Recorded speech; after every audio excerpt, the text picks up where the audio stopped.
Vamos a intentar hacer una monográfica que ya le teníamos ganas, que era en torno a la antigua iglesia de Santa María la Mayor, que era su nombre, y vamos a ir viendo sus distintas etapas arquitectónicas, sus distintas fases, y por qué la iglesia parroquial de Miguel Turla es así de rara. Porque claro, nosotros estamos acostumbrados a ver la cosa más normal del mundo, porque es la iglesia de nuestro pueblo, pero tiene una serie de elementos que rompen con el orden establecido desde un punto de vista, pues, de corriente artística. Vamos a ir viendo distintas zonas.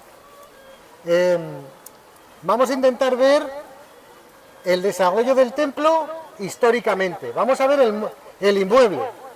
Vamos a ver esa esencia donde se recogía la fe de un pueblo y las creencias de un pueblo. Y en cierta medida la seña de identidad. Y por otro lado, vamos a ir viendo la parte mueble. La veremos en la parte interior, porque igual estamos tan acostumbrados a verlo que perdemos la perspectiva de la riqueza o de la belleza que tenemos en el arte religioso en nuestra localidad. Entonces, bueno, vamos a ver cómo nos vamos defendiendo. Mirad, vamos a empezar no por la parte más antigua, sino por la parte más moderna. ¿Para qué? Para que podamos ver un poco el sentido de la evolución arquitectónica del templo. Y además porque aquí estoy muy bien, porque me está cayendo agua en las costillas y estoy encantado, o sea. Bueno, si alguien tiene alguna pregunta, si alguien que me corte e intento explicárselo, se lo sé, ¿vale? Si no, pues a lo mejor abrimos una nueva línea de investigación, que tampoco vendrá mal. Bueno, la parte más moderna de todo el templo es esta. A ver, se ve el láser, ¿no? ¿No veis, no? No, el láser no se ve, pero es la sacristía. ¿Cómo que no se ve el láser? Mira, mira arriba. Ah, vale, ahora ya. Mira. Ahora la localidad. Ni se asustan las palomas, ni que le estuviéramos apuntando. Bueno. Bien, a ver. Toda esta parte es de 1975. O sea, antes de ayer. Para algunos. Es la zona de la sacristía, que la llamamos nosotros, la zona, digamos, administrativa. Hay que entender un poco el contexto, porque si os dais cuenta, ese arco no tiene nada que ver con las estructuras constructivas que tenéis aquí. Ni siquiera se parece al arco de la puerta principal. Es un arco antiquísimo, es un arco del siglo XIII, y es el arco de Santa Marina, de la ermita de Ciruela. Este arco viene aquí por circunstancias varias, acaba en Miguel Turla como una obra de caridad porque la gente lo recogió porque se lo iban a llevar, todo se ha dicho. Y antes que se lo lleve otro, pues lo llevamos nosotros, ¿vale? Bien. Originariamente tenéis que tener en cuenta que este arco se utiliza para marcar, para realzar la sacristía. Es un arco gótico, veis la decoración dentada, que es típica, ¿vale? Esta decoración del arco apuntado y con la decoración dentada, y bueno, ahí hay un relieve que está totalmente deformado y no sabemos exactamente qué es. En muchos casos suele ser algún elemento vinculado a la bendición del lugar, un emblema vinculado con un icono simbolizado con la santa.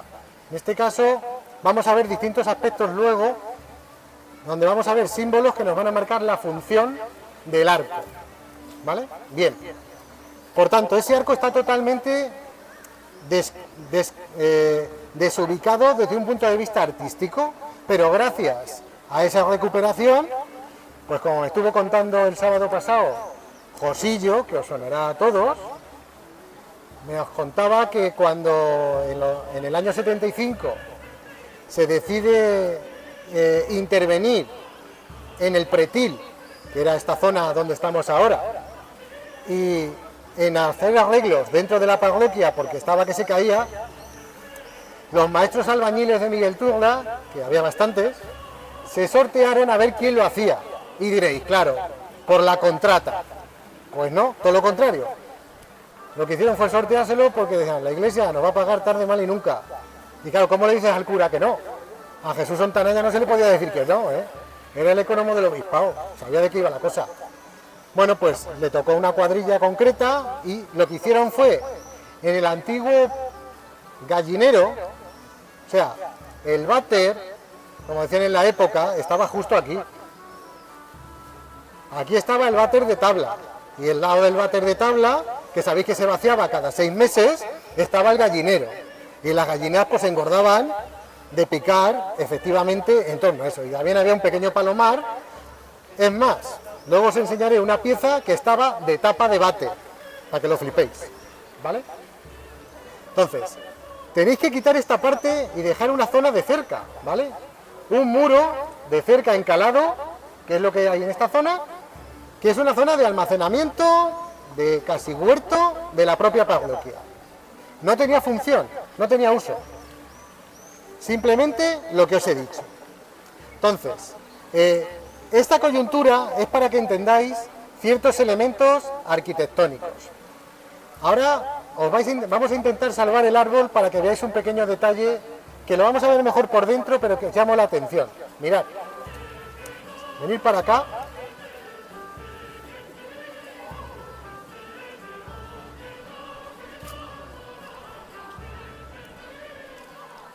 A ver, me voy a subir al banco, así parece que he crecido y todo. A ver,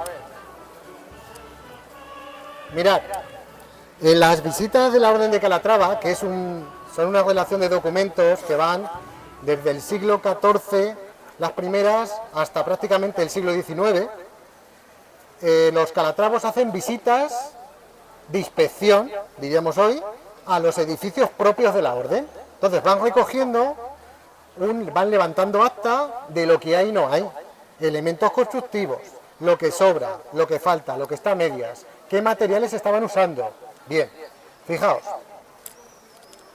esto lo habéis visto todos, pero no nos hemos fijado casi nadie. ¿Para qué queremos dos contrafuertes pegados uno a otro y de distinta altura? Para nada, a no ser que este contrafuerte es mucho más viejo que este. Y eso a lo mejor ayuda a explicar por qué también la parte de la nave principal del templo, del altar mayor que llamamos, continuaba en piedra para toda esta zona y va ensanchando hasta mitad de donde tenemos la estatua de aquí, la señora esta, conocida por todos como la Tirsa, ¿vale? Entonces, originariamente, el templo tenía esta altura que tenéis aquí, la del pilar, esta. Y la cubierta estaría más o menos a esta altura. Aquí fuera no se nota bien por las piedras, pero dentro veremos piedra vista y cómo he venido buscando para poder elevar la altura original del templo. Bien, y esta ventana, esa ventana que tenéis ahí, donde tenéis la palomica, esa ventana abocinada de arco de medio punto, que es lo más antiguo que queda junto con el lienzo original, es del siglo XIV. Y estas ventanas estaban más bajas, estaban más o menos a esta altura, pero en esta pared. Y ya sabéis que la gente aprovecha cosas, las cosas se aprovechan, se reutilizan, porque la piedra tallada es muy cara, ¿vale? Entonces, quiero que imaginéis un templo bajo, pequeñito, con una nave cuadrada, más o menos desde el pino, hasta el arranque de este pilar que tenéis aquí más alto. La iglesia de Miguel Turla era una castaña arquitectónicamente hablando. Una iglesia de repoblación.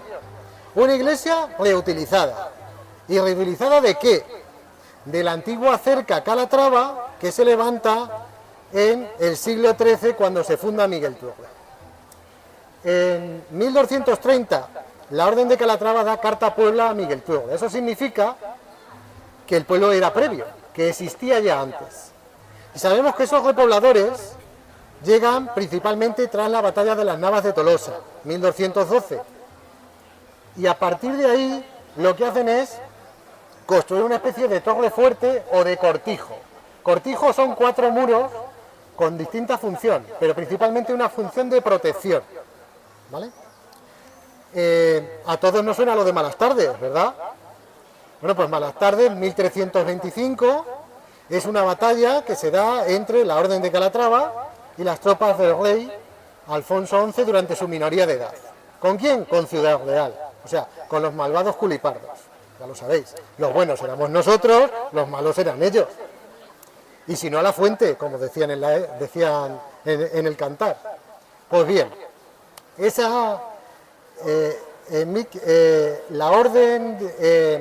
el regente Felipe de Borgoña,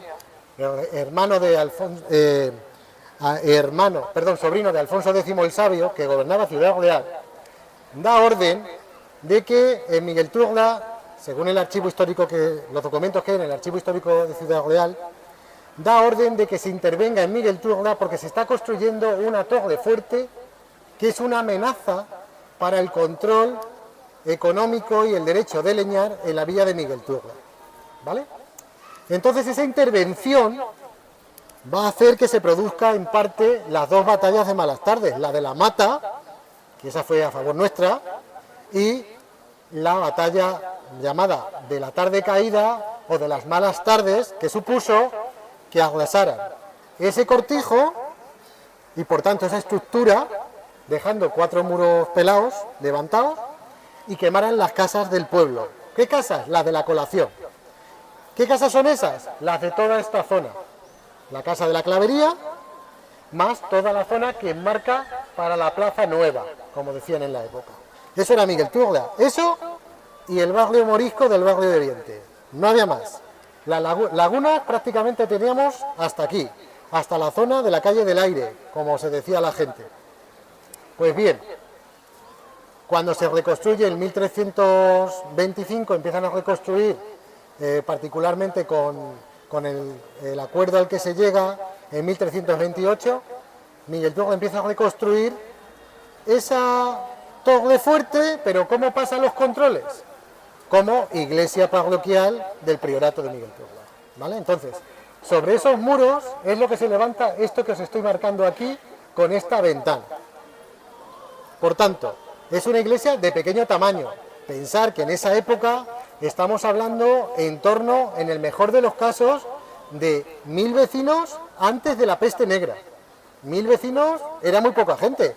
En aquella época es mucha, pero a partir de la peste negra, 1348, empezaremos a hablar que hay una disminución importante y que en parte va a ser con lo que a Miguel Turla se le va a indemnizar, que es la entrega de Peralvillo, el Alto y el Bajo, con todos los condominios y con todo el uso de la zona de leñar y de aguas, ¿vale? Los baños del emperador, etc.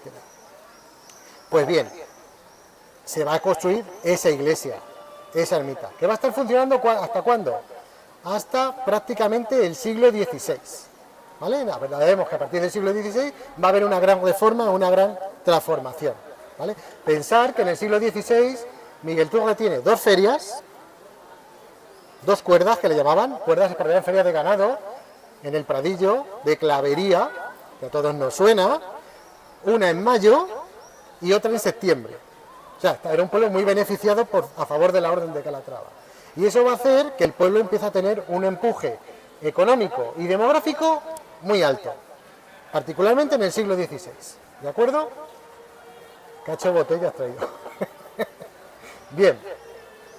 Total, ¿qué nos queda claro? Que el arco hecho Oriceo de ciruela, ¿vale? No se lo digáis a los de Ciudad Real, que como se enteren, la hemos liado, ¿vale? Y 2, esto originariamente era el gallinero, el basurero y el váter, ¿vale? No era un lugar con el rango de sacristía como lo tenemos ahora, ¿vale? Bueno, pues vamos a ir dándonos una vueltecita a la plaza a ver qué vamos descubriendo. Llegamos al siglo XVI, una época de esplendor, de prestigio, donde los pueblos de la Orden de Calatrava destacan especialmente.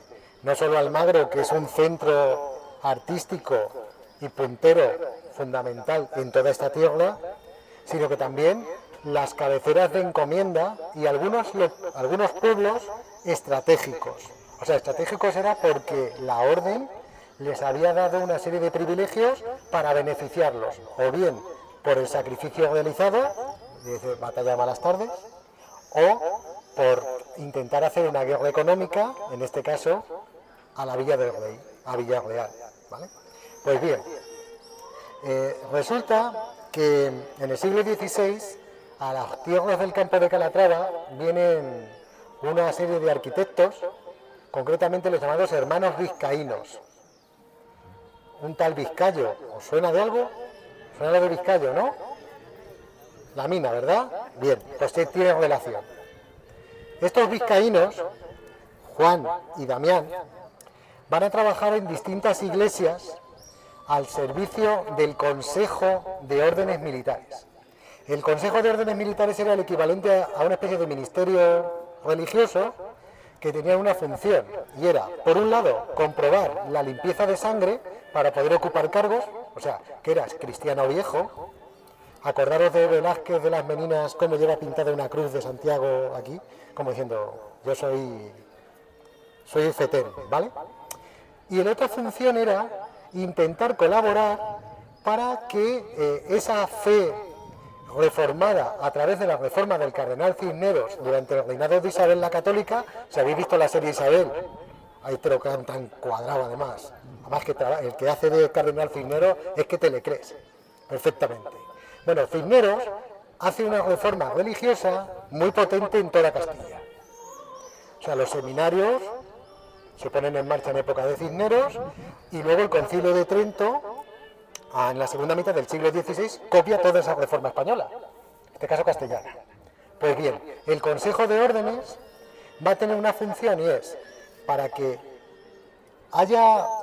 poder cultivar la fe, para poder cumplir con los dogmas de la Santa Madre Iglesia, lo que hay que tener es un lugar que simbolice ese poder y esa fe de un pueblo, una iglesia en condiciones, ¿vale?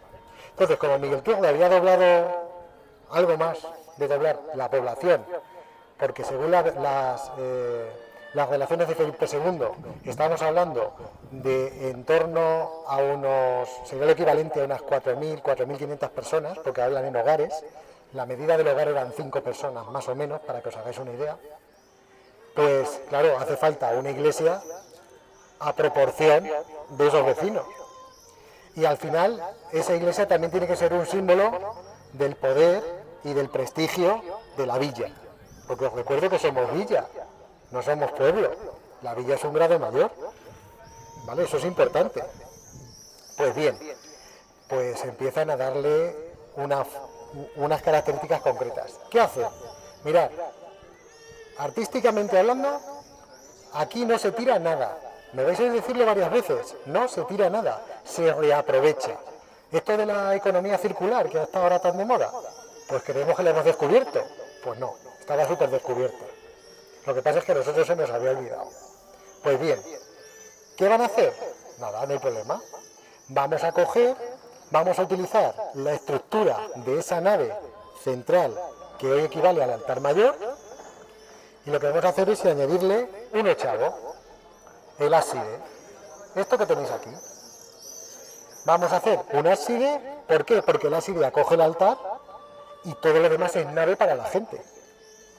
Y le vamos a dar casi el doble de altura que originariamente tenía.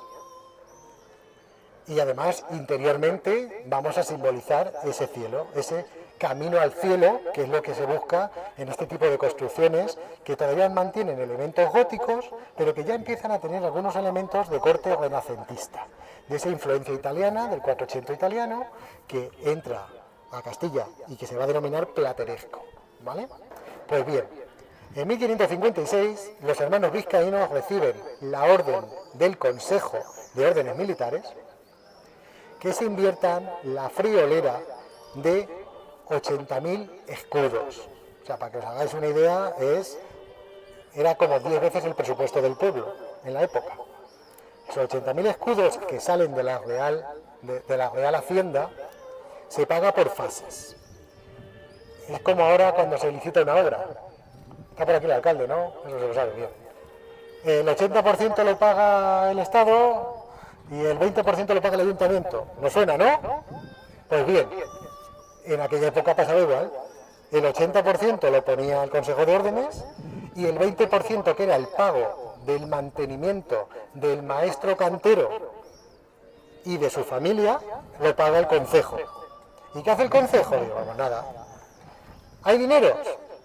No, esto es un secreto, no se lo digáis a nadie. ¿Ahora mismo hay dinero? No hay un duro en ningún sitio, ¿no? Bueno, pues en aquella época tampoco. Pasaba exactamente lo mismo. Había que buscárselas, había que ingeniárselas. Bueno, pues coge el concejo y lo que hace es, vamos a ver, tengo 3 cerdos pelados. El del Ángel y el de la mina, que era un aljibe. Bueno, pues ya está. Pelados porque lo habíamos cortado, el pueblo lo había cortado de encinas para leñar, para hacer carbón y demás. Carbón vegetal. El picón de toda la vida, para que nos situemos. Eso se utilizaba como bienes de propios. ¿Qué eran los bienes de propios? Tierras del concejo, que el concejo podía repartir entre los vecinos para uso. Las zonas de cerro de monte pelado con piedras no lo quería nadie. O se arrendaba a algún pastor para que el pastor metiera ahí el ganado y ese ganado comiera de las plantas que salen en toda esa zona. Pues bien, ¿qué hace el ayuntamiento? Pues nada, yo al vizcaíno, que luego en los documentos vamos a ver que para abreviar ponen el vizcayo, lo que hacen es que le conceden el usufructo de la explotación de los 3 montes que hay en el término municipal más próximos a Miguel Trueba. Pensar que los pastores de esa zona, el único sitio donde pueden aguar es en el aljibe, o sea, en la mina, con lo cual cada pastor va a soltar la gallina para, en este caso, esta familia. Segundo elemento es que hay canteras de piedras ígneas, o sea, las piedras ígneas son estas. O sea, en castellano nuestro, las engeñas de toda la vida de Dios, ¿vale? Son cuarcitas principalmente. Y el segundo elemento es que el ayuntamiento, el concejo, tiene una cantera propia. Todo suena el camino de las canteras, ¿verdad? Incluso seguro que aquí hay gente que se ha bañado en la cantera.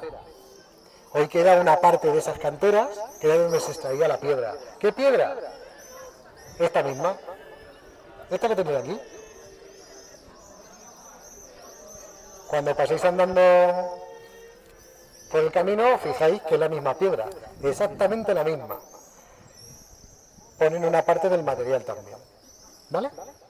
Pues bien, se construye esta ochava, que se la nombra ochava, y el objetivo es que, si os fijáis, aquí arriba, ¿veis que hay una saetera? A ver si enfoco. ¿Veis ahí que hay una pequeña saetera? Porque digamos como que nunca nos acabábamos de fiar de los vecinos. También tenéis saeteras aquí arriba, ¿vale? Mirad, vengo aquí y las marco. ¿Veis? Ahí también hay saeteras que están taponadas con piedras, ¿las veis, no? Vale. Tienen una función doble. Una, que respire la bóveda. Y 2, si se ponen las cosas feas, desde ahí podemos disparar cosas.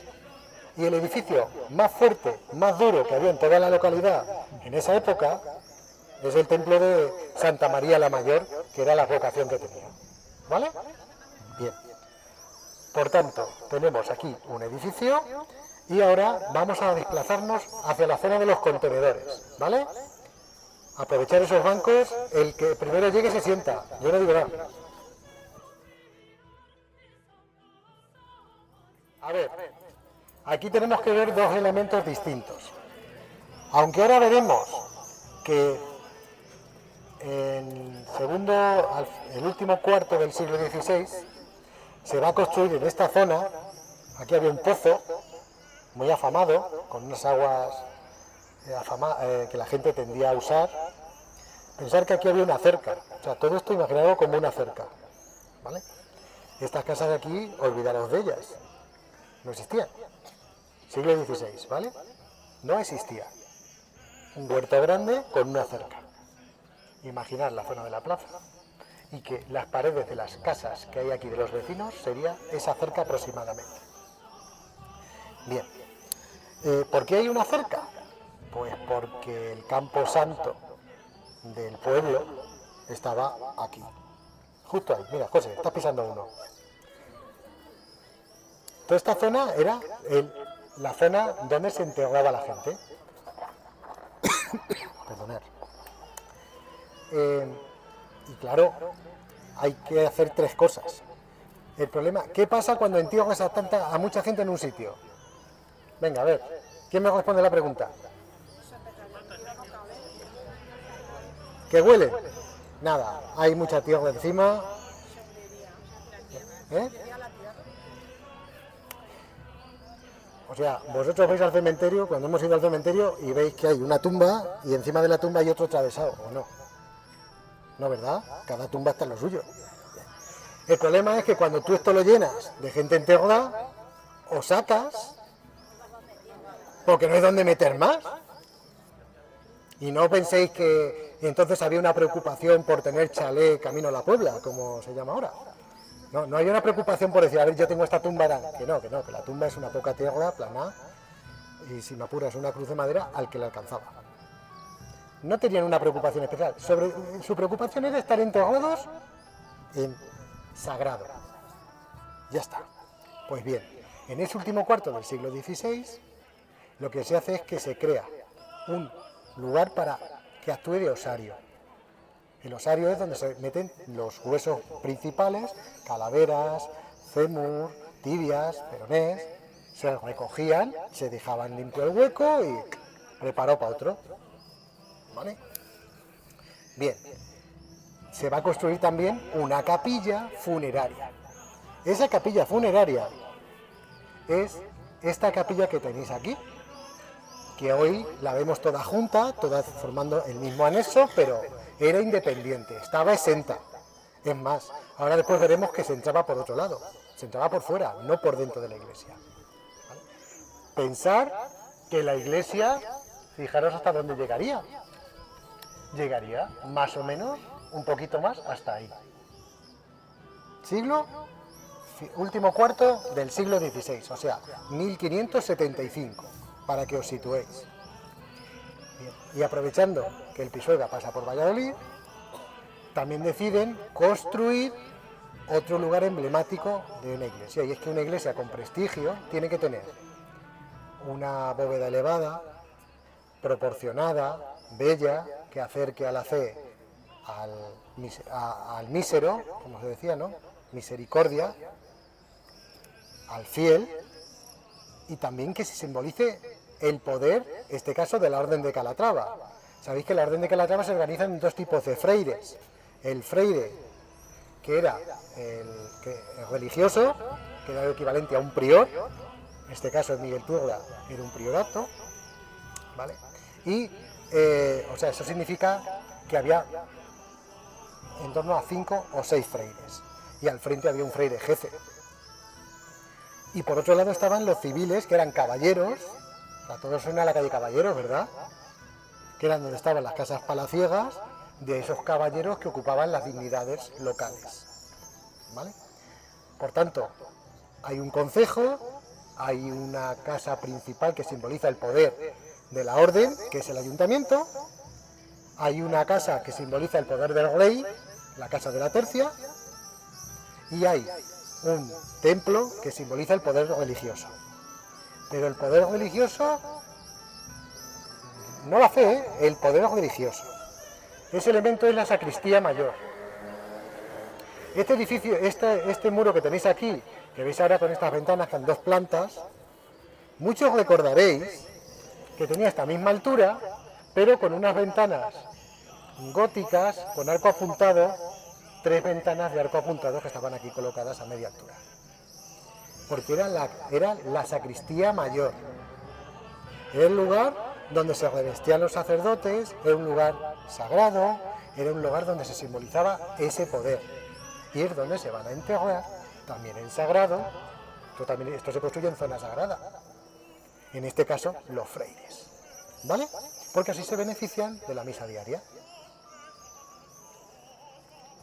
¿Vamos situándonos todos? Vale. Por tanto, veis que hay cosas reaprovechadas. Mirad, estas piedras que aparecen por aquí no son igual que estas. ¿Veis la diferencia, no? ¿Por qué? Porque en muchos casos estas piedras eran de la antigua cerca que se van a reaprovechar cuando esto se construye. Esta pequeña parte se hace también en el año 75 y sirve para unir una cosa con otra. Es verdad que el osario antiguo estaba aquí. Lo que pasa es que a partir del siglo XVIII el cementerio se va a trasladar a la piscina. ¿Vale? Muchos recordaréis el pretil, que había muchos árboles y había un pozo en esta zona. Había muchos árboles porque había mucho abono de churri. Sabéis que el abono de churriego es una cosa buenísima. Después del guano, lo mejor. Entonces, vamos a continuar para este lado. Venga.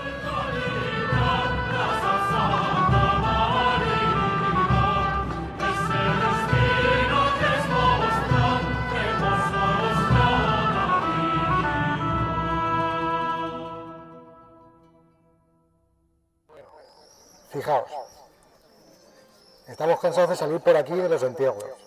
Antes pues se salía por aquí y estábamos cansados de ver esto. Lo que tenéis aquí es la puerta original de esta capilla exenta. Es más, si os dais cuenta, aquí tenéis una especie de jarrón florido, ¿veis ahí? Que es el símbolo de Santa María. ¿Vale? Esa piedra no estaba ahí. Esa piedra no estaba ahí. Esa piedra estaba justamente en la zona de la puerta principal. Luego hablaremos de la puerta principal, cuál es y no es. Lo que pasa es que en el siglo XVII, a principios, 1603, el Consejo de Órdenes decide ampliar nuevamente el templo parroquial. ¿Por qué? Porque Miguel Turra estaba ya en torno a los 6.000 habitantes. ¿Vale? Es verdad que hacia 1640 va a haber una peste, va a haber una en 1620 y luego va a haber otra serie de epidemias en esa parte del siglo, mediados más o menos, y no se va a empezar a recuperar la población hasta finales del siglo XVII. Pero bueno, a principios del siglo XVII, 1603, quedaros con la fecha, que es importante, se va a llevar a cabo la construcción de la nave central, la nave que vemos nosotros ahora y que ahora veremos interiormente. Esa nave central tiene una función específica, y esa función específica es acoger. ¿Qué pasa? ¿Por qué no se sigue el diseño original, el que habían marcado los vizcaínos? Pues porque los vizcaínos hicieron su trabajo, el ábside. Luego ya verán cómo lo solucionan. Habían cambiado las modas, habían cambiado los gustos y las necesidades litúrgicas también solicitaban la necesidad de que el templo tuviera otros servicios. Seguro que os suena las plantas jesuíticas. La Orden de Jesús, la Compañía de Jesús, perdón, los jesuitas, van a revolucionar la contrarreforma católica en catequesis, en metodologías, en forma de predicar, de enseñar la fe. Y arquitectónicamente también van a aportar un diseño nuevo de planta.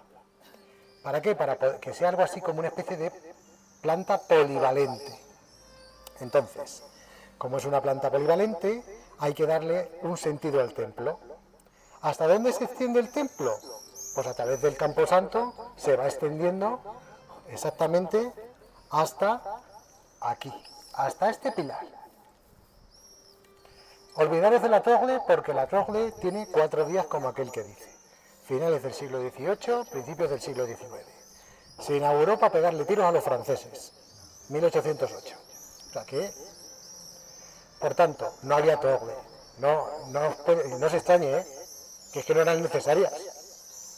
Las torres tenían una función también pues, de prestigio, de que se viera el reloj y que el toque de campana de la torre se oía hasta el final del término municipal y era la manera de que la gente no solo rezara el ángelus, sino que supiera cuándo tenía que volver o cuándo tenía que salir. Luego hablaremos de las comunicaciones y la función de las campanas. Porque campanas había, lo que no había era torre. ¿Vale? Bien, si os dais cuenta, estas iglesias están pensadas pues como ahora un cine o un teatro. Fijaros que en los teatros las puertas están a los pies. ¿Para qué? Para que aunque vaya la gente entrando, no se interrumpa la actividad que se esté desarrollando en ese lugar. O sea, una estructura escénica. Y hay que hacer exactamente lo mismo. Aquí, para una población tan grande, necesitan varias puertas para darle salida a la gente, sobre todo los días principales. ¿Y qué puertas hay? La puerta de la hombría, que es esta que tenéis aquí.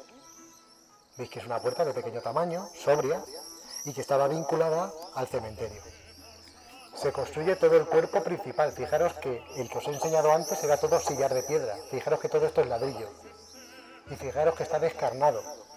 ¿Por qué? Porque era más barato que la piedra. Y se utilizaba cal y arena. Pues bien, una puerta. ¿Por qué no es una puerta monumental?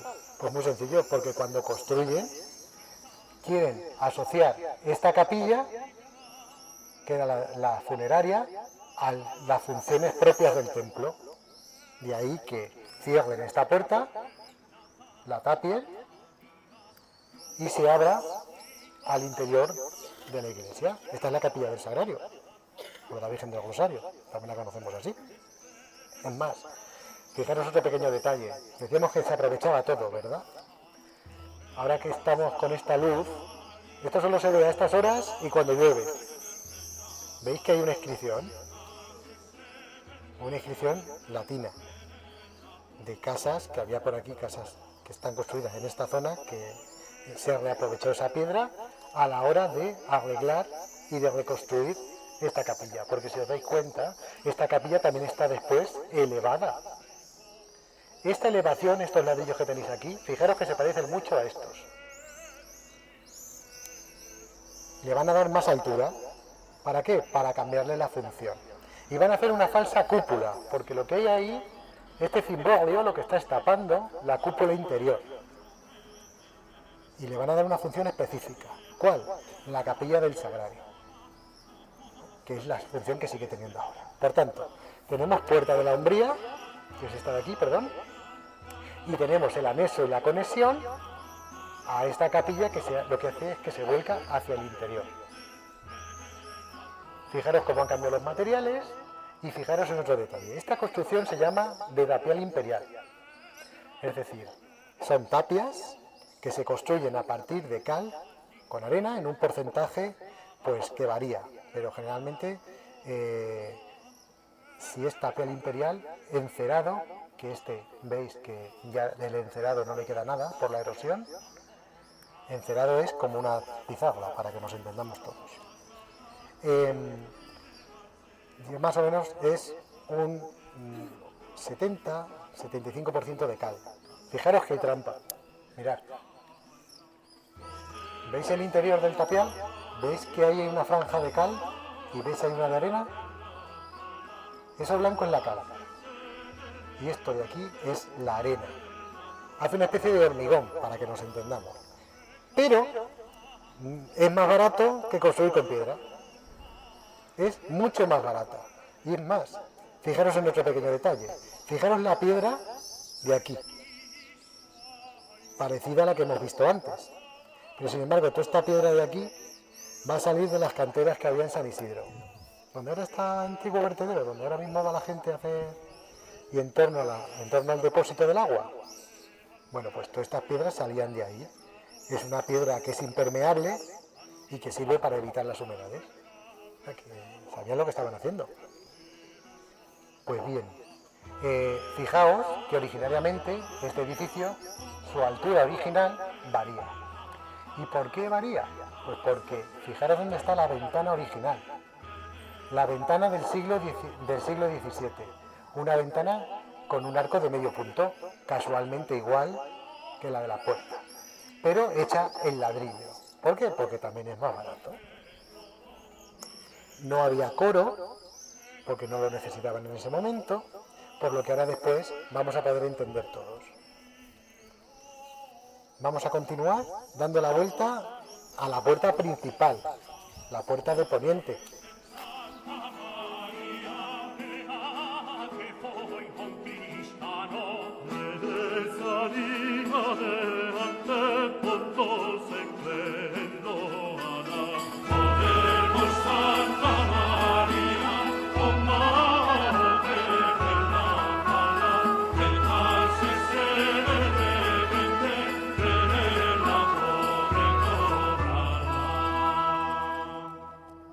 Bueno, vamos a ver un par de detalles que igual estamos cansados de pasar, pero no nos hemos fijado nunca. En la puerta del campanario, ¿no? ¿De cuándo os he dicho que era el campanario? Finales del 18 y que se estrena 1808, dándole leña al francés. Pues bien, ¿cómo puede tener un campanario del siglo, finales del 18, principios del 19, la misma sillería que tiene la puerta del siglo XVII? Fijaos, esta piedra es igual que la de la puerta que habéis visto en la Umbría. La misma, las mismas características. No se tira nada. Aquí, quitar la torre. Vamos a imaginar que quitamos todos la torre de golpe. Y si os fijáis en la pared de la iglesia, el cierre, veis que se tuvo que elevar. ¿Veis? Ahí. Se tuvo que elevar. ¿Por qué se tuvo que elevar? Porque justo en esta zona, aquí, quitar más la torre, justo donde estoy yo, exactamente aquí, tenías otra puerta. Una puerta principal, que es la de los pies de la iglesia, por la que también se entra. ¿Y qué función tiene esa puerta? Mirad, esa es la clave del arco. Y eso que veis ahí es una pila bautismal. A ver, todos los que tenéis una edad, que os han bautizado, Miguel, ¿tú dónde os han bautizado? Ahí, ¿no? Qué casualidad, ¿eh? Era la puerta del bautismo. Pero también era la puerta por la que pasaban aquellos que se iban a bautizar. Cuando deciden hacer la torre, desmontan la puerta, utilizan de cimentación de la torre la piedra del arco. Esto alguien decide encajerarlo ahí porque queda bien, si no se hubiera perdido. Y hacen una torre, pues ¿para qué? Pues para que se vea pues ese predominio, ese símbolo de poder que en el siglo XIX tiene esa iglesia, finales del 18, principios del 19, esa iglesia reformada. ¿Vale? ¿Alguna pregunta, alguna cosa? A lo mejor empezamos a verle sentido a partes del templo que nunca las hemos entendido. Fijaros que los materiales no tienen nada que ver. Mirad, ¿veis? Ladrillo, cómo van en cuerpos. Son 4 cuerpos que van disminuyendo en tamaño. Con ladrillo pobre, con ladrillo viejo, que era el nombre que denominaban, a modo de esquinero, y con tramos y cuerpos para acoger las campanas. Y fijaos que ahí se ve los arreglos y la elevación que tuvo la torre en los años 80. Muchos os acordaréis de Renato bajando, ¿verdad? Hay gente de cierta edad que seguro que se acuerda de Renato. Un tío que se subía en una moto y bajaba desde arriba, con las llantas. La torre era un poquito más baja, era distinta, ¿vale? Bien. Mira, hora de pasar al templo. Venga, vamos. Bueno, pues tenemos una puerta en la Umbría, tenemos una en Poniente y tenemos otra en esta zona, la puerta principal. Mirad, pero no hagáis caso a este arco, hacer caso a este. Es un arco abocinado. ¿Por qué? Porque la puerta estaba originariamente... Mirad los ajuenques de la puerta. ¿Cómo se conservan ahí? La puerta estaba aquí, más o menos hasta esta altura. ¿Cómo sabemos la altura? Una, la visita de la Orden de Calatrava, y dos, que esta puerta es la del siglo XVII, que se quitó de aquí y se puso ahí en el siglo XIX cuando se hizo el pórtico. O sea, fijaros la altura que tiene este arco, sería la altura que tendría el arco aquí, con lo cual quedaría un poco por encima de esta zona.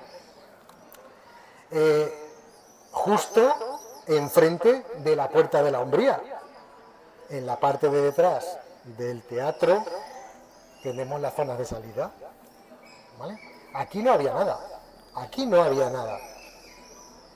Este pórtico es del siglo XIX, concretamente de 1814. 1814. ¿Pasa algo en 1814? Venga, vamos a ver si alguien se acuerda. Acaba la guerra de la independencia. ¿Y esta plaza cómo se llama? De la Constitución, pero de la Constitución de 1812. Porque antes os he dicho que la torre se había estrenado a trabucazos contra los franceses, ¿verdad? Bien. Pues el prior, el fraile prior, que debía ser de armas tomar, pues era un patriota como el cura Merino. ¿Suena el cura Merino? Vale. Pues va a haber una guerrilla, principalmente de gente procedente del regimiento Calatrava, que lo que va a dedicarse es a partir de 1809 a atacar convoys franceses y a darle caña a toda la que pueda animar. Es más, como el ayuntamiento en 1808 era francesado, lo fusilan. Ese cura acaba en Cortes, en Cádiz. Y cuando vuelve en 1814, el pueblo decide construir un pórtico en homenaje a la Constitución. Y si os fijáis, aunque no se ve muy bien, ahí está desgastado un símbolo, un escudo, y pone 1812. Ese escudo es el de la Constitución y era el de los diputados por la provincia de La Mancha. Entre ellos, Juan de Ojeda, que era el cura que estaba aquí. O sea, que sobrevivió toda la guerra. Luego es verdad que Fernando VII lo persiguió después, pero bueno, eso es otra historia. Este pórtico se va a hacer en 1814, después de salir de la guerra, con lo cual los materiales, veis que son de las canteras, veis que es un pórtico neoclásico, a imitación de los templos romanos, con un arco de medio punto, con líneas puras, con 2 puertas o 3 puertas de acceso. Esta se tapia. ¿Y por qué se tapia y por qué se quita la puerta? Pues porque le van a dar otra función a este hueco que tenéis aquí. Tranquilos que no es para hacer un palomar. Esto que está aquí, que rellena la zona que ocupaba la parte exterior de la puerta, en la parte interior es donde va a estar el órgano. El organista de la iglesia va a tocar ahí, tiene su sala, tiene su espacio. Y se va a construir a finales del siglo XVIII también un coro. Por eso esta puerta al final la van a acabar desmontando en el siglo XIX. No la van a usar. Aquí está la parte de la escalera por la que se sube al coro. ¿Y tú un coro para qué lo quieres? ¿Un coro para qué sirve? ¿Y cómo cantaban los coros en el siglo XVIII? Acompañados de órgano. Si no, no tenían función. No iban con guitarrillas, con todo mi respeto para las guitarras. ¿Vale? Pues ahora, vamos a pasar por el pórtico de la Constitución de 1812.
Sí, como es muy alto, pues que se meta debajo. Pues es que estoy ahora mismo a la altura original del suelo del templo. O sea, la altura original del suelo por el que habéis pasado ahora es esta que tengo yo. O sea, en la reforma de los años 80, el suelo se eleva. Hay aquí en torno, sí, de los años 80 del siglo XX, para que nos situemos todos. Esta altura que hay aquí, que es en torno a unos casi 40 centímetros, es lo que se eleva el suelo original del templo. Lo digo porque eso os va a servir para poder entender algunas cosas. Fijaos. Vamos por partes, como dice ya el destripador. Vamos primero a ver, seguir con lo del inmueble y luego pasamos a los muebles. Quiero que os fijéis en este pequeño detalle de aquí. Fijaros que aquí todos son piedras grandes, ¿verdad? ¿La veis? Piedras vistas, o sea, de cara vista, es decir, es una piedra que se talla a posta para que se vea. No se enluce, no se tapa. Este es el lienzo original del siglo XIV. Fijaros cómo han ido metiendo piedrecitas pequeñas para poder montar encima y continuar con piedras más pequeñas esa elevación que os contaba en la calle. Aprovechan esos dos muros, este de aquí y este de aquí, y lo que hacen es, una, desmontan las ventanas, que están justo a esta altura. Las desmontan y elevan el lienzo, o sea, la pared, para que nos entendamos. Y se vuelve a reaprovechar la ventana. Pues si os dais cuenta, no pega con una construcción del siglo XVI. Es más antigua. Y en la pared, para reforzarla, lo que hace es que se colocan unas columnas, ¿veis? Unas columnas de fuste liso, con un capitel clásico, a modo toscano, sobre el que arrancan nervaduras góticas. Quiero llamar la atención en un pequeño detalle, y es que cada uno de los capiteles en la parte inferior, en la zona del entablamiento de arranque, tiene unas flores que son malvaglosas. La malvaglosa es un símbolo de resurrección. Y lo que hacen es, tiene un doble símbolo, el de la resurrección de la fe, pero también el de la resurrección de un pueblo, el orgullo de un pueblo. Fijaos que esas nervaturas góticas, en este caso tenemos la parte del ochavo, o sea, donde está el ábside del altar mayor, y por otro lado tenemos la parte que veis aquí, veis que es una forma con forma de estrella, donde tenemos las distintas nervaduras. Y os llamo la atención a un pequeño detalle. Fijaos, ahí tenéis la cruz de Calatrava original. Esta de aquí no es la original, esta es la barroca. La medieval de origen y después utilizada en el Renacimiento es esta, que originariamente era negra y que después del martirio y el sacrificio de los freires en la batalla en la ocupación de Almohade de Calatrava la Vieja, Carrión, hasta ese momento había sido negra sobre blanca, el Papa lo que hace es que les concede que sea roja para que se recuerde el sacrificio de esos caballeros, de esos freires caballeros calatravos. Pues bien, se marca, en este caso, de quién es la Iglesia y quién es el símbolo de la Iglesia. Por eso, el escudo de nuestro pueblo, en el centro, tienes un lienzo blanco, que es el símbolo de la capa de los caballeros calatravos, y una cruz de Calatrava roja en símbolo de eso. Y más cosas, pero os llamo la atención porque si os dais cuenta, y habéis ido a Almagro, habéis ido a Aldea, habéis ido a Carrión, todos esos pueblos tienen esa cruz en medio sobre un fondo blanco, porque es el denominador común nuestro. Pues bien, esta es la parte, como os digo, que se hace en la segunda mitad del siglo XVI. Todo esto. No hay altares, no hay altar, todavía. No hay, bueno, perdón, altar, no me he expresado bien, retablo. Y la pila bautismal aquí no estaba, porque ¿dónde hemos dicho que estaba la pila? Allí. O sea, una especie de batisterio exterior, prácticamente. Pues bien, ¿qué más va a pasar? Bueno, pues va a pasar que a principios del siglo XVI se construye toda esta nave central que tenemos aquí. Esto es lo que habéis visto por fuera, que tenía lienzo, en este caso de tapia. Lo que hemos visto por fuera, que os he ido marcando, ese tipo de construcción, es todo este cuerpo que tenéis aquí. 1, 2, 3 y 4 cuerpos, 4 módulos, es una construcción modular, se denomina así, y el objetivo principal es que es una manera de construir barata y lleva una serie de capillas.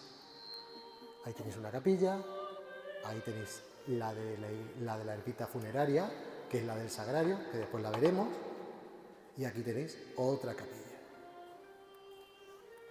Ahí estaría la puerta original. Si queréis nos levantamos y nos vamos a los pies y vais a estar más cómodos. Venga, vámonos a los pies. A ver, así por lo menos el cuello nos va a doler. Todo esto que tenéis aquí, incluido esta zona, todo esto hasta ahí y todo esto de aquí, incluyendo la bóveda de cañón, ¿vale? Veis que es una bóveda de arco de medio punto reforzada. Esta es lo que llamamos la planta jesuítica. Esa planta que os decía antes en la calle que era polivalente. ¿Por qué? Porque si hay una celebración multitudinaria, llenamos todo el templo.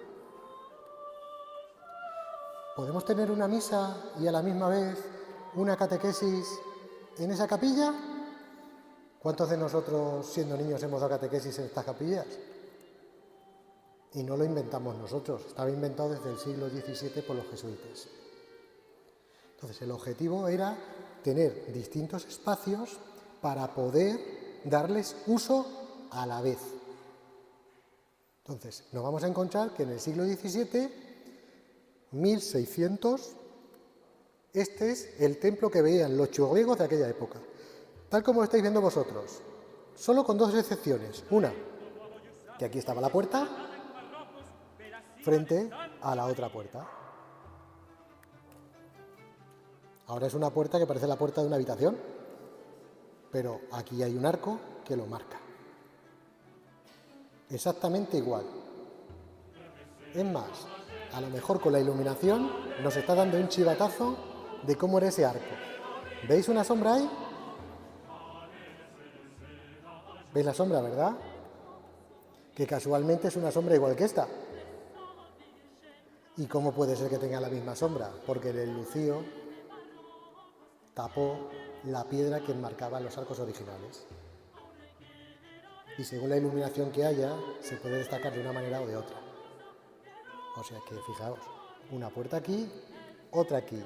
Estos muretes que tenéis aquí no existían, entre otras cosas, porque son construcción de los años 80 para evitar la humedad, que va a ser uno de los grandes enemigos de este templo. Vamos, no de este templo, sino por el sitio donde se construyó el templo. Pues bien, este coro no existe. Existe la puerta de poniente que estaría aquí y sería por la que se pasaría desde los pies de la iglesia al altar mayor. ¿Todo el mundo situado? ¿Alguna pregunta? ¿Alguna duda? La capilla funeraria, que es esta, la capilla funeraria, se abre la puerta aquí, con unas, recordaréis que tenía unas puertas de madera en redondo, torneadas, que algunos recordarán, y que ahora puedes encontrarlas justo en la puerta de la cochera de la Soledad, porque igual que antes, los antepasados nuestros también aprovechaban las cosas. Y si os dais cuenta, mirad, ¿veis cómo esta puerta no tiene sentido? La puerta por la que pasamos ahora no tiene una función concreta, porque si tuviera una función concreta, pues decir, no, es que la puerta, abres la puerta y vas directamente al sagrario, pero veis que está más desplazada, y está más desplazada porque su función no era esa. Con el tiempo sí, pero no es su función original.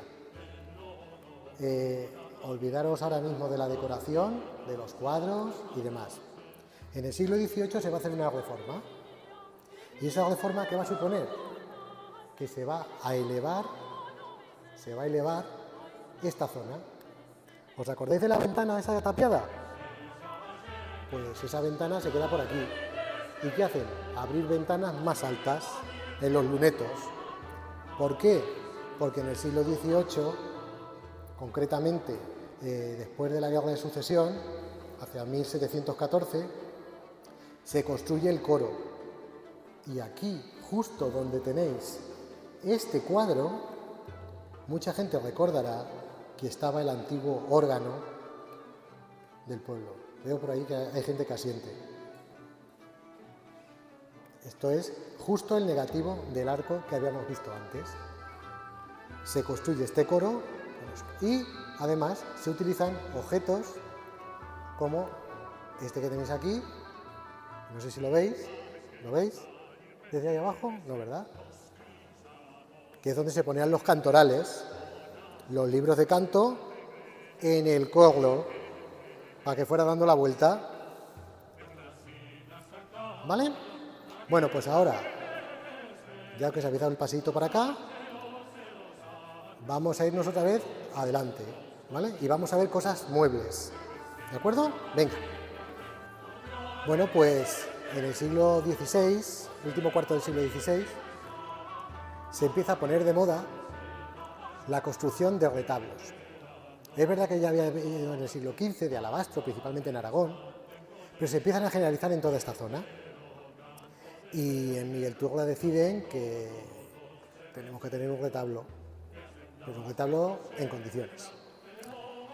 Este retablo tiene unas características muy concretas, porque se le encarga a Sebastián Solís, que seguramente no va a sonar a casi nadie, pero va a ser uno de los maestros que van a trabajar en la construcción del Escorial.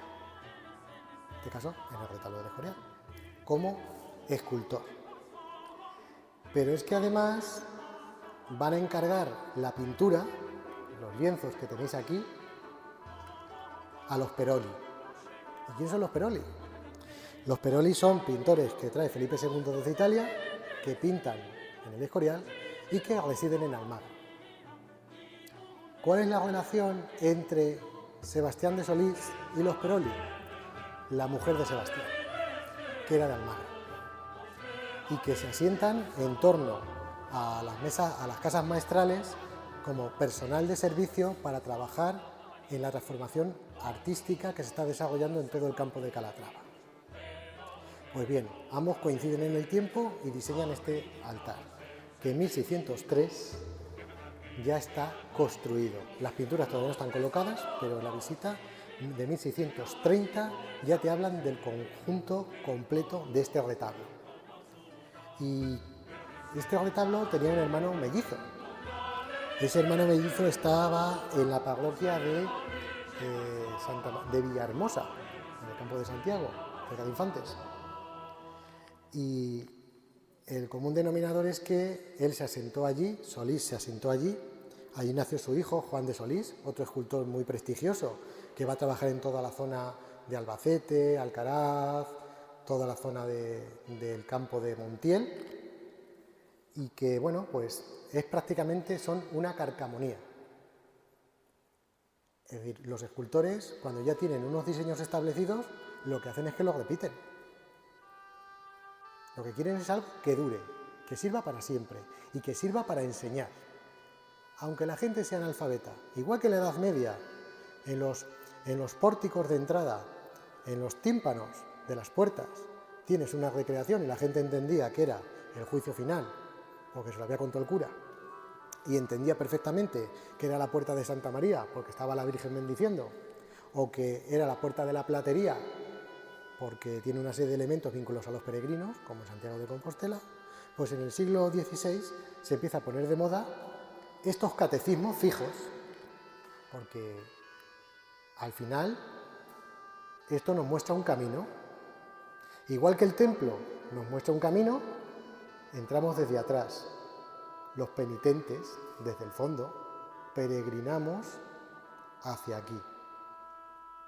Y a partir de aquí, a través de la mesa del altar, que es donde se hace el sacrificio del pan y del vino, se nos lleva camino al cielo, a la resurrección. Y eso hay que explicárselo a la gente. ¿Cómo se lo explicamos? Pues como decía mi abuela, que Dios perdone, niño, ¿no tienes un libro con más santos? Que esto tiene muchas letras. Pues mirad, tenemos una predela, una base, ¿vale? Que veis aquí. Y en esa base tenemos un resumen de ¿qué? Que la salvación nos llega a través de las Santas Escrituras. Y tenemos aquí a San Marcos, tenemos aquí a Mateo, tenemos aquí a Lucas y tenemos aquí a Mateo, Lucas, pues me dejo. ¿A cuál? Anda, lo sabéis, menos mal, estaba yo preocupado. Bien, un evangelista a un lado, otro evangelista a otro. Pensar que la mesa del altar está aquí. Está donde está la silla ahora mismo. La silla presidencial es donde estaba la mesa original. A propósito, la mesa original es la de San Antón, para que nos situemos. Pues bien, aquí tenemos a cada pilar, a cada uno de los pilares, los evangelistas. ¿Y cómo sabemos que son esos evangelistas y no son otros? Pues porque tienen sus símbolos, el león, el águila, el ángel o el buey. Y la gente lo entendía, igual que los de la Edad Media entendían el Pantocrátor, Dios Padre juzgando con los 4 evangelistas a los lados, dentro de la mandorla. ¿Y qué tenemos aquí también? Porque ahora mismo vemos unas espigas, ¿verdad? Bueno, pues estas espigas no existían, estas espigas son del año 39. Porque originariamente lo que tenéis aquí son virtudes, la justicia, la paz, puesta a cada uno de los lados. ¿Y qué había aquí? Aquí tenéis la circuncisión del Señor. ¿Y aquí qué habría? Otra tabla que robaron en 1936 por encargo, que era un nacimiento. Los 2 elementos vinculados a la natalidad del Señor. Eso también es la circuncisión, ese lienzo que tenéis ahí, que es de los Peroli, que si os dais cuenta este señor es igual que este. Fijaros en la cara. Lo que os decía, que los pintores repiten cosas. Este altar estaba puesto en otro altar previo que estaba aquí. Pues bien, veis también algunas santas vírgenes. En este caso, ahí tenéis Santa Lucía, y en las esquinas lo que tenéis es a los padres de la Iglesia, a los padres de Occidente, San Agustín, San Gregorio, entre ellos. ¿Y qué tenemos después? Después tenemos pisos, 1, 2, 3 y 4. Y esos pisos aparecen divididos por calles, una calle, otra calle aquí, una calle central, más ancha, y se repite el mismo juego. ¿Qué tenemos en las hornacinas? En las hornacinas tenemos a los 12 apóstoles. En este caso hay 12 porque se suma Pablo, que no era de los originarios, acordaros. Estos están imitando los originales. Son de Faustino Sanerrat, que es uno de los escultores que ha trabajado en la Última Cena. ¿Os suena el paso de la Última Cena de Ciudad Real? Es del mismo autor. O Santa María del Dulce Nombre, pues es el mismo autor. Veis que aparecen perfectamente estofados y reconocibles, todos con sus símbolos. ¿Veis? Se nota que es San Pedro, ¿verdad? Porque tiene las llaves. Y vemos que es San Andrés, porque tiene la cruz en forma de X. O vemos a Santiago, lo tenemos como peregrino. Y así sucesivamente con los objetos principalmente vinculados a cada uno de ellos. Acordaos, Mateo, que era recaudador de impuestos, veis la bolsa, que no es Judas, ¿eh? Y vemos también algunos elementos más. Y es que en la calle principal, en este caso, esta de aquí que os marco, aquí tenemos la silla. Esta silla es moderna, es una silla de los años 90, pero la cruz de Calatrava es del siglo XVIII. ¿Os acordáis de la tapa de un váter? Eso era. Menuda sorpresa cuando se dieron cuenta lo que era. No se le prestaba atención. Aquí, justo donde está la silla, esta parte que ocupa el respaldo, era donde estaba el sagrario.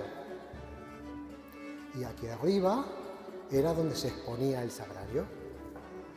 Ahora está la cruz parroquial, una cruz del siglo XV, ¿vale? en plata sobredorada, que es una joya en la orfebrería. Fijaos otros detallitos. ¿Veis que tenéis aquí a una señora desnuda? ¡Hala! Pues es Eva. Ahí tenéis a Eva y aquí tenéis a Adán. Y veis que aquí hay un montón de angelotes. ¿Veis los angelotes? ¿Veis qué hermosos están? ¿Qué carnes rollizas tienen? Porque en aquella época la belleza, ya sabéis, qué lustre tiene, es hermoso, pues eso, con lustre.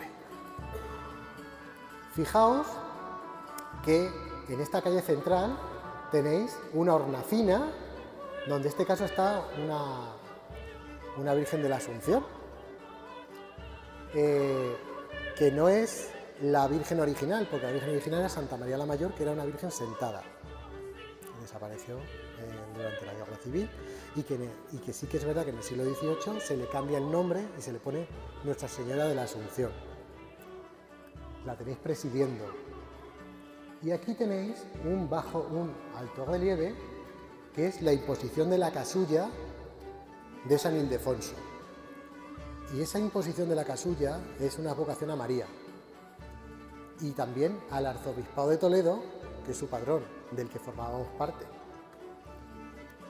Y aquí arriba tenemos a Cristo en una pintura, en una tabla, un Cristo que originariamente aquí tenía dos figuritas más, una dolorosa y un San Juan, y aquí, a los lados de la hornacina, no estaban San Benito, que hoy es su festividad, ni San Bernardo, porque si os dais cuenta, no lo veis desde ahí, pero las peanas de los santos salen hasta afuera. ¿Por qué? Porque en su momento estaban pensadas para colocar símbolos, dos advocaciones. En este caso, una cruz de Calatrava, una especie de estandartes en lienzo. Era el objetivo original, ¿vale? Pues bien, al final de todo tenemos ahí el tímpano gloto y tenemos a Dios Padre bendiciendo. Todo este conjunto va acompañado de unas pinturas a modo de cómic, unas pinturas didácticas. A ver, si yo pregunto, ¿esto qué es? ¿Qué escena es? ¿Me la podéis decir? ¿Qué escena es? Decidlo fuerte. Queda claro, ¿no? ¿Y cuándo habéis visto vosotros a un resucitado de rojo? Porque en el siglo XVII los resucitados iban de rojo. Y las vírgenes iban de estos mismos colores. No de blanco purísima, como Murillo, que eso se pone más de moda a final del XVII. Bueno, pues tenéis aquí la Anunciación, tenemos aquí la Resurrección, tenemos aquí la Ascensión. Pero si es que nos venimos a esta calle, tenemos la adoración de los reyes, la huida a Egipto y Pentecostés. De tal manera que cualquiera que viene a la iglesia, aparte de escuchar y a decir la misa en latín y responder de manera mecánica, se está formando a través de lo que está viendo en ese retablo. A propósito, ¿veis que aquí arriba seguimos teniendo otro tipo de angelotes? Van variando en tamaño Bien, y hay otro pequeño detalle, y es que tenemos aquí dos pinturas vinculadas a los 7 dolores de María. Y ahí tenemos un glosario. Aunque se ve que parece una vid, originariamente es un glosario.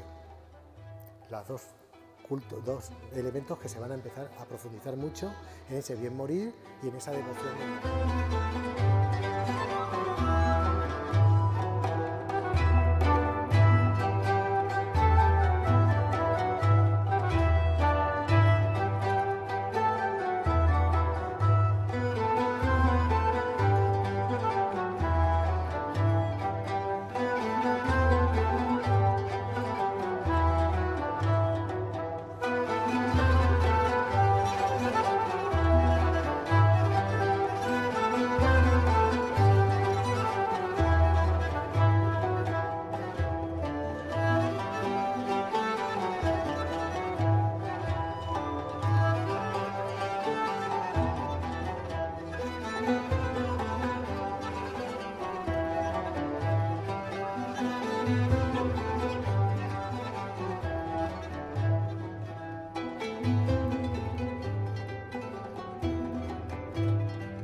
Cuando llega el siglo XVIII, se quita el altar que hay aquí, que es el lucido en la pared, y se construyen dos altares de dos hermandades. La Hermandad de las Ánimas del Purgatorio, ahora si os fijáis ahí, vais a ver que hay un montón de personas que están en las llamas. A ver, se hizo la luz. Veis que hay personas en las llamas. Las ánimas del purgatorio por las que se pide en misa se representan así. Pero claro, es que aquí nos falla una cosa.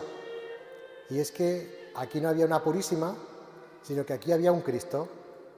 ¿Qué Cristo? El de la piedad. El de la piedad antiguo.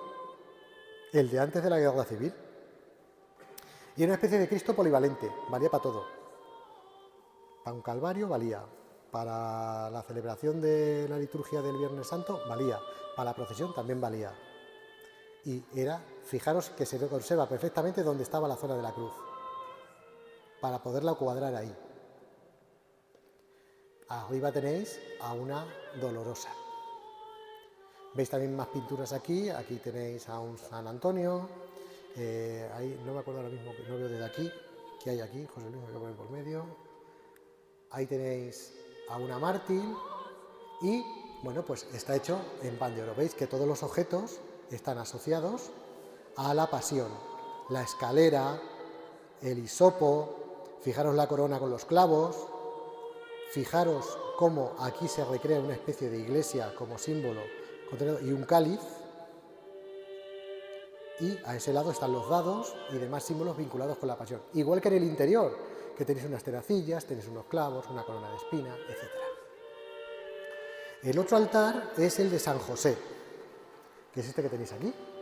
Y es que la villa tiene un voto a San José. El 19 de marzo era fiesta. Y San José tiene su hermandad y tiene su altar, y por eso se le da culto aquí, en el altar mayor. Igual, ¿veis? ¿Por qué sabemos que es de San José? Fijaos, ¿veis esa rama florida? Oye, ¿no se parece en algo eso? Alabar a San José, símbolo de pureza, en este caso del varón, y veis que hay una Virgen de los Remedios arriba. Y hay flores para simbolizar esa resurrección.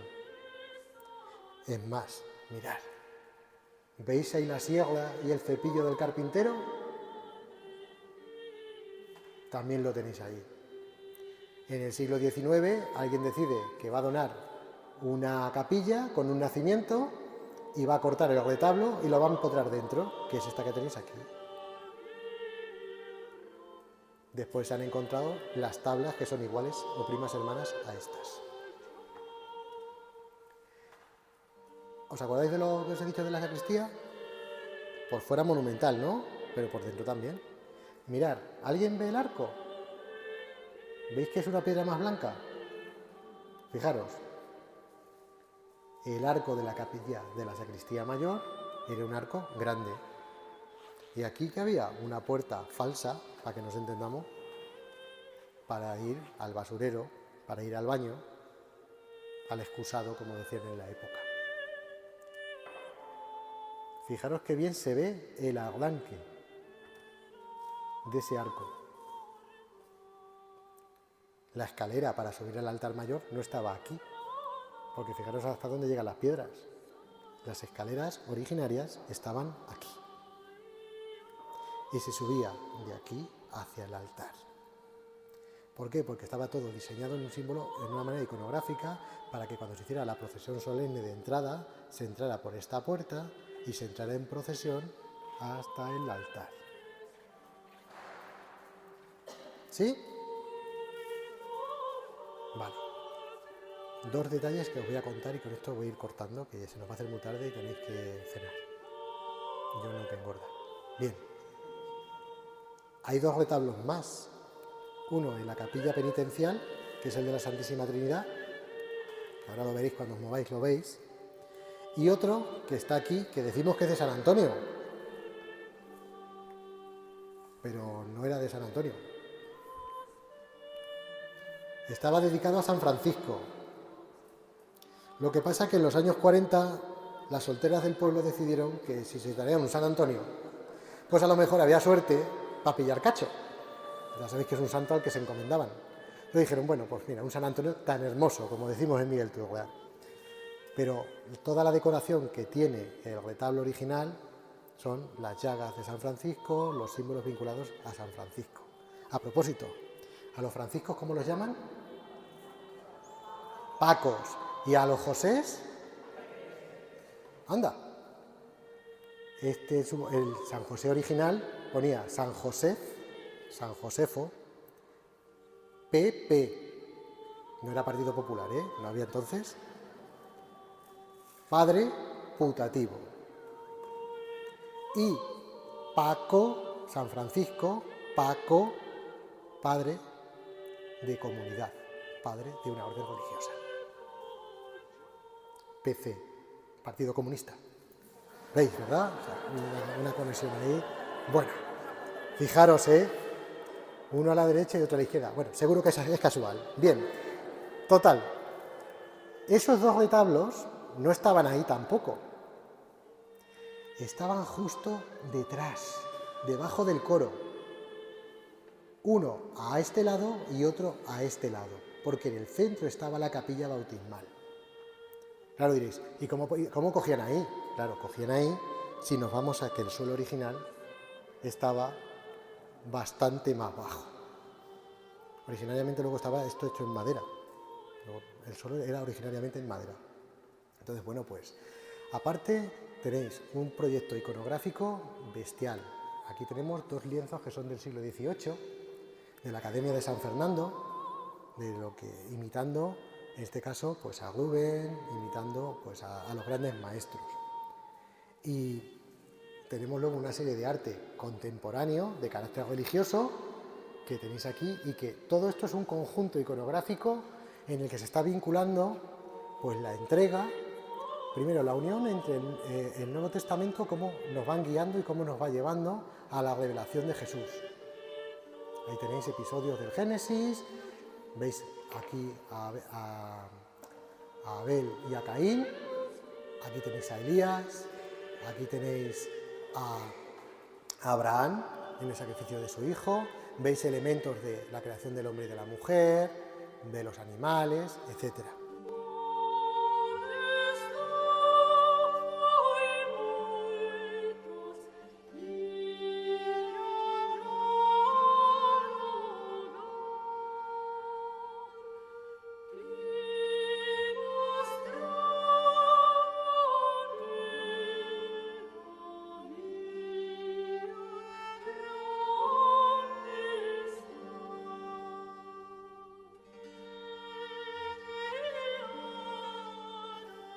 Y arriba, en la bóveda, lo que tenemos son santos o personas que irradian una santidad dentro de esos valores cristianos que no tienen por qué ser católicos. A ver, tenemos dos buques insignias, ¿no? Tenemos aquí a San Juan, Dios en este caso, predicando, y aquí tenemos a Santa Teresa de Jesús predicando. Pero tenemos dos personas que por su fe van a predicar los valores del Evangelio. Uno es Luther King y aquí tenéis a Gandhi. Sí, uno de origen budista, otro protestante, metodista, vale, pero las bases ideológicas son las mismas. Ahí tenéis un santo local, justo Arévalo, un beato en este caso. Aquí tenéis a Santa Teresa Stein, que era judía, que murió en el campo de concentración predicando la fe. Y aquí tenéis pues a dos santos, el Papa Bueno, Juan XXIII, y la Madre Teresa de Calcuta. O sea, que la santidad no solo es antigua, como esta, también es contemporánea, como esta. O sea, conclusión, vamos por buen camino si queremos ser santos. Ya, a ver, nos queda menos. Os recuerdo que en el Cristo queda una hornacina libre, por si algún churdega hace algún milagro o algo, hay que colocarlo ahí, que menos.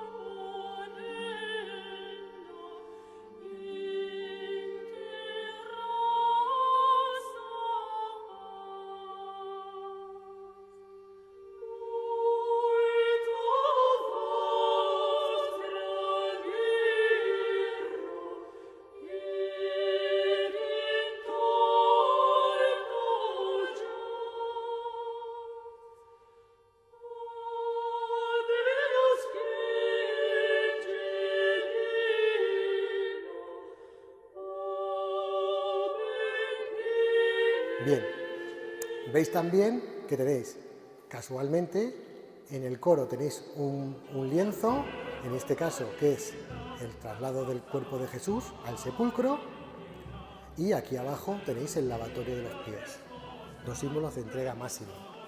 Y arriba tenéis una pintura, un lienzo, que es de finales del siglo XVII, que es esa Inmaculada.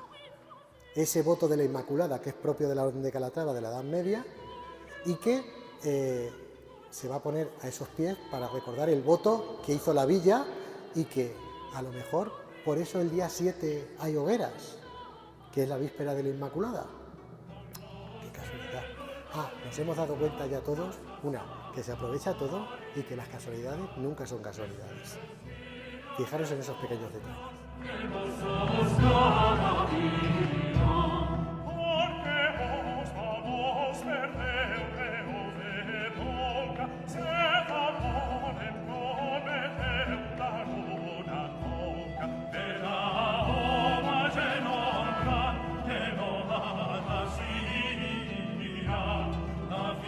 Bueno, pues no vamos a pasar a la capilla del Sagrario, porque está el Sagrario, y vamos a pasar, si os invito a que cuando os acerquéis, pues lo podáis ver tranquilamente en otra ocasión, despacio. Es también una preciosidad, es hermano del retablo de la Soledad, son ambos de la misma hornada, y que casualmente en nuestro pueblo, en los templos, el arte religioso, sobre todo en la retablística, tenemos una evolución perfecta desde el Renacimiento hasta el siglo XIX, lo que son de influencia neoclásica, como es el altar del Cristo. Tenemos toda la tendencia de todos, y mucha gente ni lo sabe. Entonces, lo que sí espero es que esta actividad que hemos llamado los pilares de la tierra, diréis, joder, qué osado, ha cogido el título de un libro. Si habéis leído los pilares de la tierra, si no lo habéis leído, ya tenéis que haberlo leído. A través de la construcción de una iglesia se construyen vidas, pueblo y vivencias, ¿no? Pues en este caso nuestro pilar de la tierra es la parroquia de Nuestra Señora de la Asunción, y que en cierta medida es en la que todos, antes o después, pasamos. Que nos sintamos orgullosos de lo que tenemos, que es mucho, y no somos conscientes de ello, ¿vale? Bueno, y ya voy a acabar con dos cosas. Una, habéis visto que hemos puesto en el cartel donativo voluntario. Yo no gano nada, ni la Junta Directiva de Malastrares tampoco. Ponemos pasos y dineros. Eso es para que cuando saquemos la revista en septiembre podamos seguir sacándola a 5 euros, para que cualquiera que pueda o quiera se haga con ella. Entonces, os pido que ahora se van a poner 2 miembros de la Junta en la puerta, pues que si tengáis a bien colaborar, os lo agradeceremos muchísimo. Y luego, por último, pues daros las gracias a todos pues, por la atención, por el buen comportamiento y el respeto del lugar que estamos. Y por último, pues agradecer aquí al párroco, a don José Manuel, que nos haya dejado la oportunidad de poder ver el templo de otra manera y en otra condición. Así que muchísimas gracias y espero que todos hayamos aprendido un poquito. Muchas gracias.